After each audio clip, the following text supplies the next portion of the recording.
जब मैं छोटी थी हर गर्मियों की छुट्टी में अपने गांव दादी के घर जाती थी। लेकिन दादी की एक बात आज तक मेरी समझ में नहीं आई।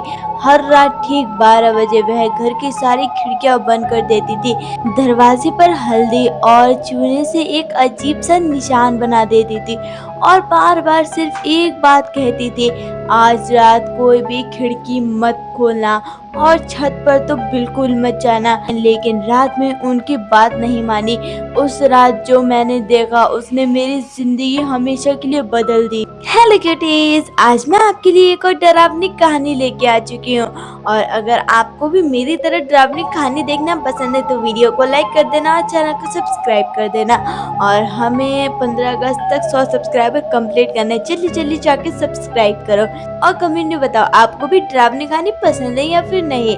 और जल्दी से अपने घर की लाइटें बंद कर लो। और अगर आप रात में देख रहे हो कि आपको डर लगता है तो लाइटें मत बंद करना और जल्दी से हेडफोन लगा लो। तो चलिए हमारी आज की डरावनी कहानी शुरू करते हैं। उस समय मेरी उम्र लगभग 12 या 13 साल थी। गर्मियों की छुट्टियां शुरू हुई थी।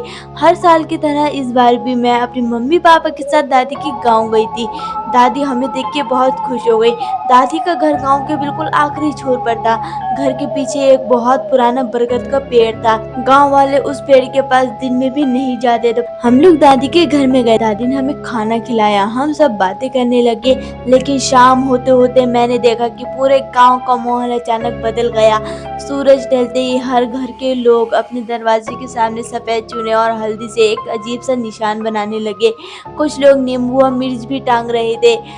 बच्चों को जल्दी जल्दी घर के अंदर बुलाया जा रहा था। पूरा गांव कुछ ही मिनटों में सुनसान हो गया। मुझे यह सब बहुत अजीब लगा। मैंने दादी से पूछा, दादी सब लोग ऐसे क्यों कर रहे हैं? दादी का चेहरा अचानक गंभीर हो गया। उन्होंने मेरी तरफ देखा और धीरे से बोली, बेटा रात होने वाली है, अभी कुछ मत पूछो। उन्होंने तुरंत मुख्य दरवाजा बंद किया। फिर घर की एक एक खिड़की बंद करने लगी। यहाँ तक कि रसोई की एक छोटी सी खिड़की भी उन्होंने बंद कर दी। मैंने हंसते हुए कहा, दादी इतनी गर्मी है, कम से कम एक खिड़की तो खुली रहने दो। दादी ने मेरा हाथ पकड़ लिया। उनके हाथ कांप रहे थे। उन्हें बहुत धीमी आवाज में कहा, आज की रात अगर किसी ने खिड़की खोली तो सुबह तक वह इस घर में नहीं रहेगा।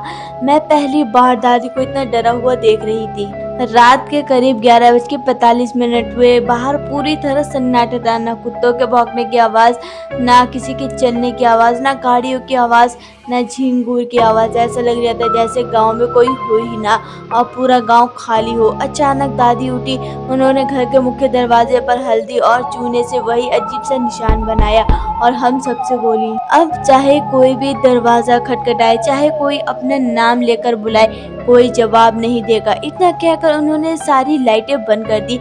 पूरा घर अंधेरे में डूब गया। मैं खिड़की के पास बैठी बाहर देखने ही वाली थी कि तभी खिड़की के ठीक बाहर किसी ने 3 बार दस्तक दी। मेरे रोंगटे खड़े हो गए। फिर बाहर से बिल्कुल मेरी मम्मी की आवाज आई, बेटा खिड़की खोलो, मैं बाहर रह गई हूँ। लेकिन मेरी मम्मी तो उसी समय मेरे पास बिस्तर पर सो रही थी। मैं डर के मारे एकदम जम सी गई और दादी ने मेरा हाथ कसकर पकड़ लिया। उनकी आंखों में साफ डर दिखाई दे रहा था। वह फुसफुसाई, शुरू हो गई, वह फिर आ गई। घर के अंदर बिल्कुल सन्नाटा था। बाहर से फिर वही आवाज आई, बेटा खिड़की खोलो, मैं बाहर ही हूँ।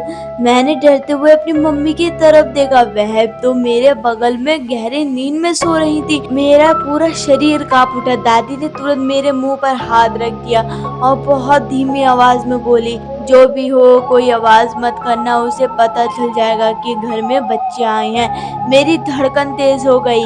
कुछ सेकंड सब कुछ शांत रहा। फिर खिड़की पर किसी के लंबे नाखून रगड़ने की आवाज आने लगी। ऐसा लग रहा था जैसे कोई लकड़ी की खिड़की को धीरे धीरे नीचे से नोच रहा हो। अचानक पूरे घर के चारों तरफ किसी के चलने की आवाज आने लगी। धीरे धीरे वह कदमों की आवाज खिड़की के पास आकर रुक गई। मैंने हिम्मत करके खिड़की की छोटी सी दरार से बाहर देखने की कोशिश की। तभी दादी ने मुझे जोर से पीछे खींच लिया। उनकी आंखों में आंसू थे। उन्होंने गुस्से में फुसफुसाया, चिल्लाया, अगर उसकी आँखों में आँखें मिल गईं तो वह तुम्हें कभी नहीं छोड़ेगी। मैं पहली बार दादी को इतना डरा हुआ देख रही थी। मैंने धीरे से पूछा, दादी आखिर बाहर कौन है? दादी ने कुछ जवाब नहीं दिया। फिर ऐसा लगा जैसे खिड़की पर कोई बहुत जोर से हाथ मार रहा हो। मैंने दादी से पूछा, दादी अगर मैंने खिड़की खोल दी तो क्या होगा? दादी ने मेरी तरफ गुस्से से देखा और धीरे से बोली, फिर वह तुम्हारा चेहरा याद कर लेती है। इतने में घर के पिछली खिड़की अपने आप जोर जोर से हिलने लगी। हाँ, और उसी समय बाहर से इस बार आवाज आई, लेकिन वह मेरी मम्मी की नहीं थी, वह मेरी अपनी आवाज थी। बाहर कोई बिल्कुल मेरी ही आवाज में कह रहा था, दादी खिड़की खोल दो, मैं बाहर फंस गई हूँ। मेरे शरीर से जैसे जान निकल गई हो, क्योंकि मैं तो उसी समय दादी के सामने बैठी हुई थी। बाहर से मेरी ही आवाज लगातार आ रही थी, दादी जल्दी खिड़की खोलो, मैं बाहर हूँ। मैं डर के मारे बिल्कुल चुप बैठी थी। करीब 5 मिनट बाद अचानक सारी आवाजें बंद हो गई। पूरा गांव फिर से सन्नाटे में डूब गया। मैंने धीरे से पूछा, दादी क्या वह चली गई? दादी ने सिर हिलाया और बोली, नहीं, वह कभी इतनी जल्दी नहीं जाती। जब वह बिल्कुल शांत हो जाए तो सबसे ज्यादा सावधान रहना चाहिए। इतने में दूर से किसी औरत के रोने की आवाज आने लगी। धीरे धीरे वह आवाज पूरे गांव में गूंजने लगी। फिर अचानक एक घर से किसी के जोर जोर से चिल्लाने की आवाज आई, बचाओ बचाओ। पूरा गांव जग गया, लेकिन कोई भी अपने घर से बाहर नहीं निकला। मैं हैरान रह गई। मैंने कहा, दादी कोई मुसीबत में है, सब लोग मदद क्यों नहीं कर रहे? दादी की आंखें भर आई। उन्होंने भी धीमी आवाज में कहा, जो इस समय बाहर जाएगा वह भी वापस नहीं आएगा। करीब 10 मिनट बाद सब कुछ फिर शांत हो गया। सुबह होने तक घर में किसी की हिम्मत नहीं हुई कि दरवाजा खोले। सूरज निकलते ही पूरा गांव उस घर के बाहर इकट्ठा हो गया जहां से रात को चीखने की आवाज आई थी। मैं भी दादी के साथ वहां गई। घर का दरवाजा खुला हुआ था, अंदर सब कुछ बिखरा पड़ा था, लेकिन जिस लड़के की आवाज रात को आई थी वह कहीं नहीं था। उसका नाम था मोहन। उसकी उम्र लगभग 19-20 साल थी।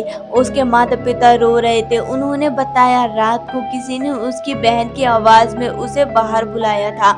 मोहन को लगा उसकी बहन बाहर रह गई। उसने खिड़की खोली और उसके बाद वह कमरे से बाहर चला गया। फिर वह वापस नहीं आया। पुलिस आई, जंगल में खोजबीन हुई, तालाब, खेत और हर जगह तलाश हुई, लेकिन मोहन का कोई निशान नहीं मिला। सिर्फ बरगद के पेड़ के नीचे उसकी एक चप्पल और जमीन पर लंबे लंबे नाखूनों के निशान मिले। उसी समय मैंने पहली बार ध्यान से उस बरगद के पेड़ की तरफ देखा। पेड़ के तने पर सैकड़ों नाम खुदे हुए थे। हर नाम के आगे एक साल लिखा था। दादी ने बताया, ये उन लोगों के नाम हैं जो पिछले कई सालों में रात को बाहर गए और कभी लौट कर नहीं आए। मैं उन नामों को पढ़ रही थी कि अचानक मेरी नजर सबसे नीचे गई और मेरा दिल जोर से धड़कने लगा, क्योंकि सबसे आखिरी नाम बहुत ताज़ा लिखा हुआ था, मोहन आज की रात। और उसके ठीक नीचे लकड़ी पर किसी ने जैसे अभी भी नाखूनों से एक और नाम लिखना शुरू किया था। धीरे धीरे अक्षर उभर रहे थे।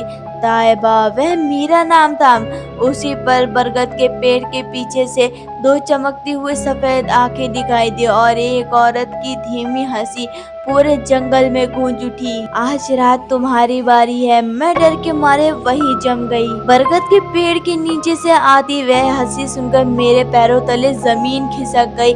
मैंने डरते डरते उस तरफ देखा, लेकिन वहाँ कोई नहीं था। दादी ने मेरा हाथ कसकर पकड़ा और बोली, चलो अभी घर चलते हैं। सूरज डूबने से पहले इस पेड़ के पास नहीं रुकना।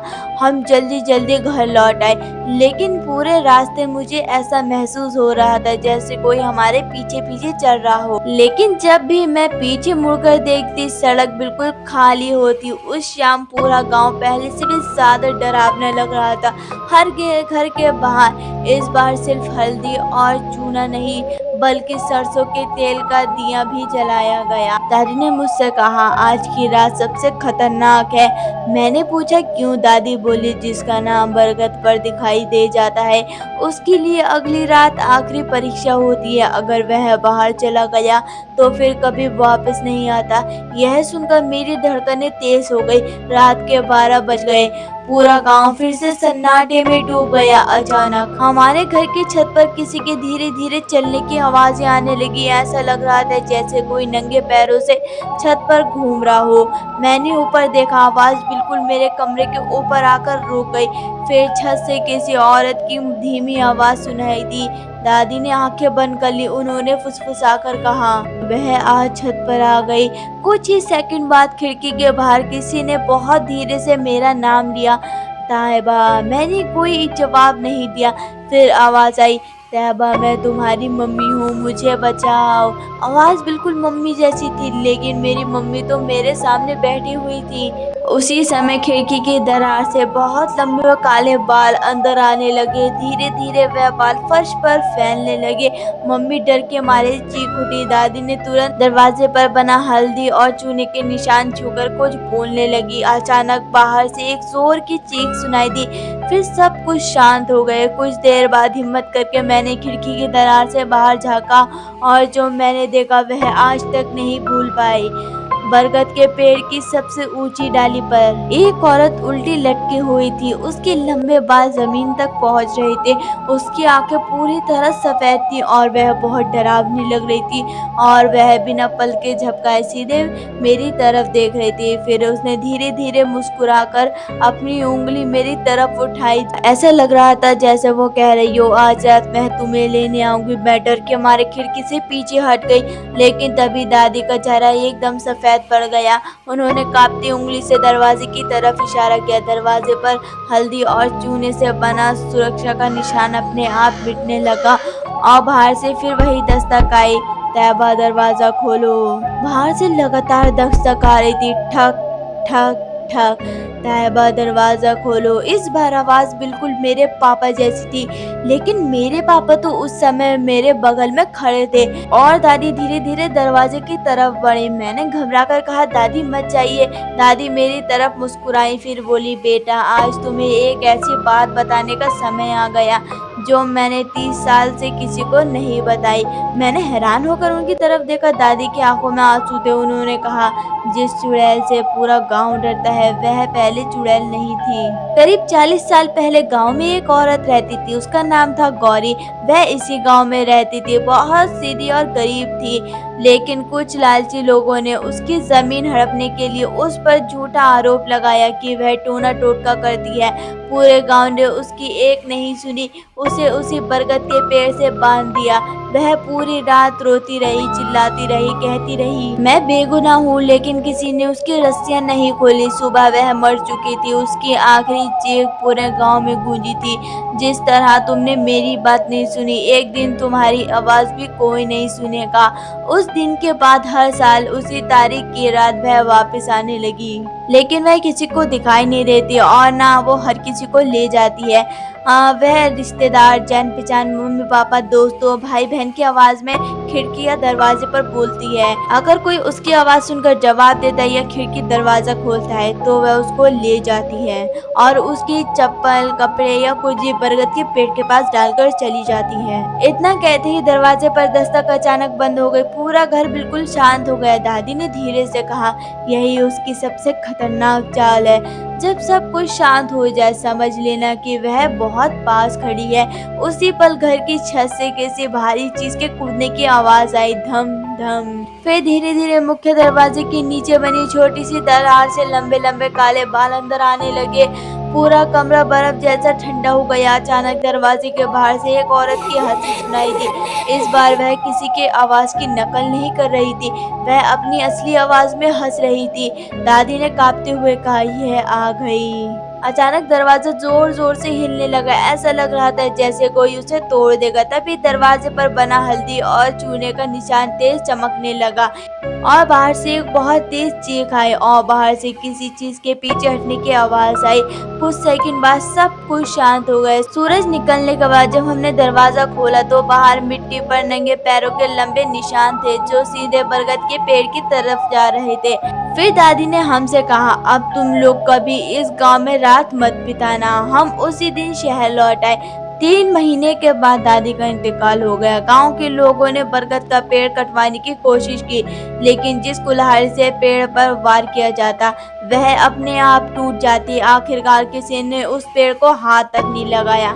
आज करीब 5 साल बीत चुके हैं। दादी अब इस दुनिया में नहीं है, लेकिन गांव जाने वाले लोग आज भी बताते हैं कि हर साल उसी तारीख की रात पूरा गांव शाम से पहले अपने दरवाजे पर हल्दी और चूने का वही निशान बनाता है। कोई भी रात को खिड़की नहीं खोलता, कोई छत पर नहीं जाता, और अगर आधी रात को कोई आपके अपने नाम की आवाज में कहे दरवाजा खोलो, तो कभी मत खोलिएगा, क्योंकि हो सकता है वह आपका अपना ना हो।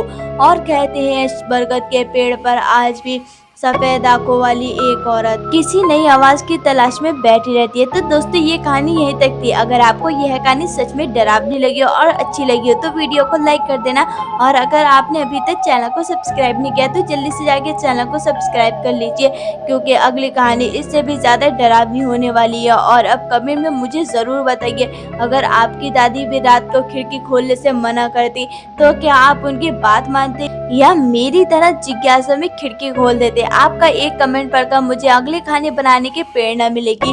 अपने और अपने परिवार वालों का ख्याल रखिए। मिलती है एक और नई वीडियो में, तब तक के लिए bye bye. Thanks for watching.